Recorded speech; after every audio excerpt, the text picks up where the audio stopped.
Luffy memberikan bendera One Piece-nya kepada Momo untuk dikibarkan. Dan sekarang, apa yang terjadi kepada Wano Kuni saat ini? Apakah diparani ormas?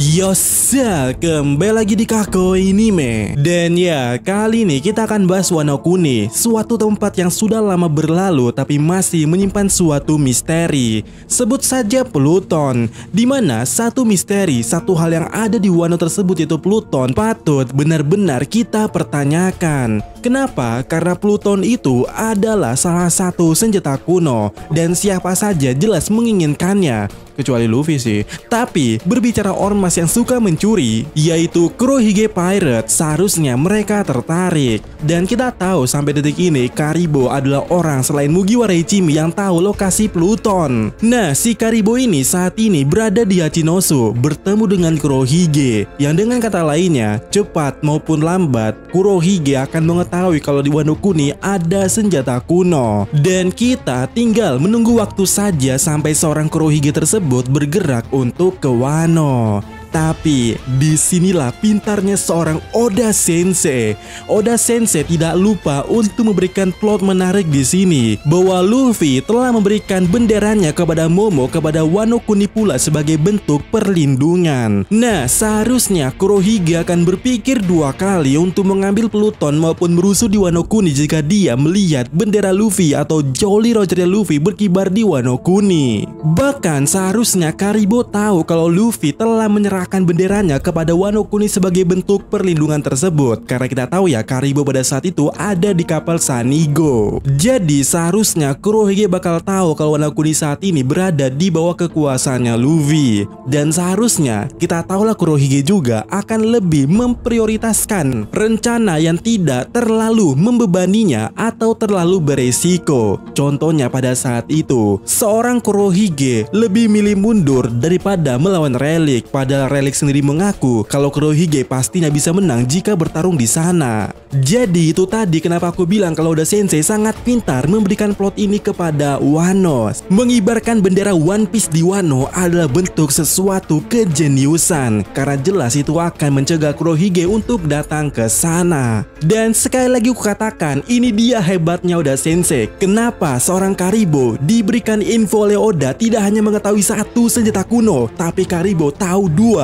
Yap, selain Pluton, Karibo tahu di mana Poseidon berada saat ini. Nah, menurutku Kurohige akan lebih aman atau lebih dulu ke Poseidon sebelum nantinya ke Pluton. Karena jika kalian sadar, walaupun sama-sama tempat yang pernah Luffy selamatkan, setidaknya hanya Wano lah yang dikasih bendera oleh Luffy. Tidak ada indikasi Fishman terdapat bendera Luffy di sana. Luffy hanya beradu bacot saja waktu itu dengan Big Mom. Jadi, jika Kurohige ke Fishman itu tidak akan menyinggung Luffy sama sekali. Nah, oleh karena itu, ke Fishman adalah objektif paling sempurna untuk Kurohige melancarkan rencananya itu.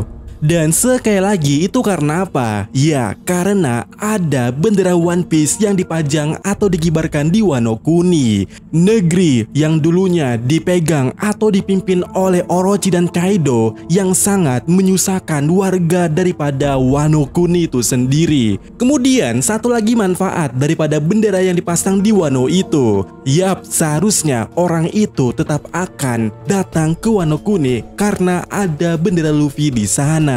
Ya, aku tengah berbicara soal Boa Hancock. Dimana benar ini juga yang kami bicarakan waktu itu di live. Iya juga ya, kemana rombongan Hancock saat itu waktu Vegapunk podcast di Egghead. Soalnya jika melihat hampir semua orang diperlihatkan saat Vegapunk melakukan podcast tersebut. Bahkan yang sudah lama tak nampak seperti Smoker, bahkan orang ini, orang itu kita melihatnya. Apalagi orang ini kita melihat Demaro Black, maksudku Eustace Kid juga diperlihatkan waktu itu. Dan benar tak hanya itu, si kepala belah pun juga ada. Bahkan juga mereka yang ada di Ice Blue sampai mereka yang ada di Grandland juga, intinya hampir semuanya muncul. Minimal setiap organisasi ada satu orang lah yang kelihatan. Tapi parahnya di sini adalah kita tidak melihat rombongan Hancock satupun. Kita tidak melihat Hancock. kita benar-benar tidak melihat Kuja Pirate termasuk Yomba. Kemana mereka?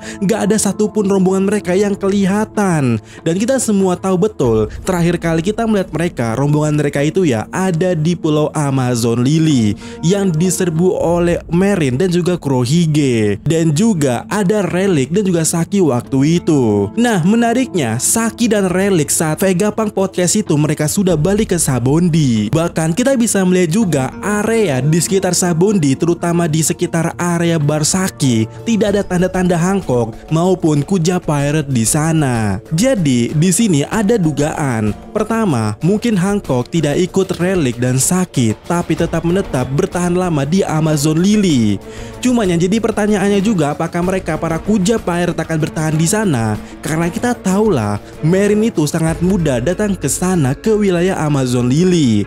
Kapanpun itu mereka bisa ke sana lagi. Bahkan seorang Mihawk saja mengaku kalau tempatnya sudah tidak bisa buat dirinya tenang, makanya dia nyari tempat lain untuk aman, yaitu bersama Crocodile. Jadi pertanyaannya, apa yang akan atau sedang dilakukan oleh Hancock ini bersama Kuja Pirate termasuk Yomba? Apakah dia tetap menetap di Amazon Lily atau mereka kemudiannya berkelana minggat dari sana? Dan ini satu-satunya logika yang bisa ditempuh di sini, seharusnya mereka minggat. Relic yang datang ke Amazon Lily adalah poin penting kalau Amazon Lily emang sudah tidak aman. Jadi apakah pertanyaannya akan menjerumus ke satu hal kalau Hancock dan Kuja Pirate minggat dari Amazon Lily? Dan jika jawabannya iya, kemana mereka pergi? Apakah ke Sabondi? Ataukah Hancock akan ke Wano? Karena Relic mungkin yang menyuruhnya. Sebab Wano Kuni tidak berafiliasi maupun dekat dengan pemerintahan, apalagi Merin. Ditambah Kaido yang sudah tumbang, serta Luffy yang jadi Yonko di sana, dan juga membuat Wano Kuni berada di bawah kekuasaannya. Dan jelas adanya bendera One Piece di sana yang berkibar di situ. Namun di sini entah kenapa aku malah berpikir hal yang menarik, seperti apakah mungkin dulunya Amazon Lily emang dari Wano. Min, apa hubungannya Wano dan Amazon Lily? Kenapa mereka ke Wano? Entah, itu dia jawaban pertama dariku. Tapi setelah diingat-ingat, di Wano Kuni kan ada sekelompok orang di mana laki-laki berparas cantik seperti perempuan. Ini apa maksudnya? Sementara kita tahu di Pulau Amazon Lily mereka sangat menolak laki-laki. Apakah asal-usul terbentuknya sekelompok laki-laki berparas cantik itu dan juga berperilaku wanita seperti Okiku, padahal dia laki-laki berbatang? Karena zaman dulu, terutama satu Wano yang dulu, suku Kuja emang hidup di sana dan mereka sangat menolak laki-laki. Jadi jika ada yang lahir laki-laki, mereka akan membuatnya jadi wanita, mulai daripada tampangnya dan juga sifatnya. Nah, bagaimana menurut kalian? Apalagi ya jika kalian sadar cara Hancock berbicara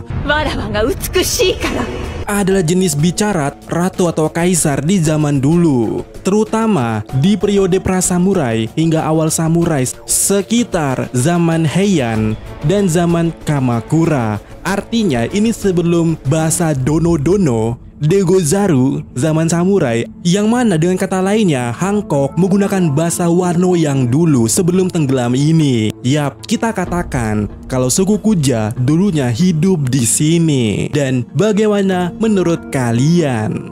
Kemudian jika kita sedikit cocologi lagi, di Wano ada pelabuhan Habu. Simbol bajak laut Kuja juga seperti itu. Bahkan mungkin simbol Kuja yang asli itu seperti ini, di bajunya mereka seperti itu. Dan jika kalian sadar juga, beberapa simbol klan di Wano Kuni itu emang bentuknya bulat seperti itu. Apakah? Dan ya, yang terakhir dan seharusnya yang paling kuat dari segala opini, kita bisa melihat di Amazon Lily di sana ada yang pakai topi dari Wano.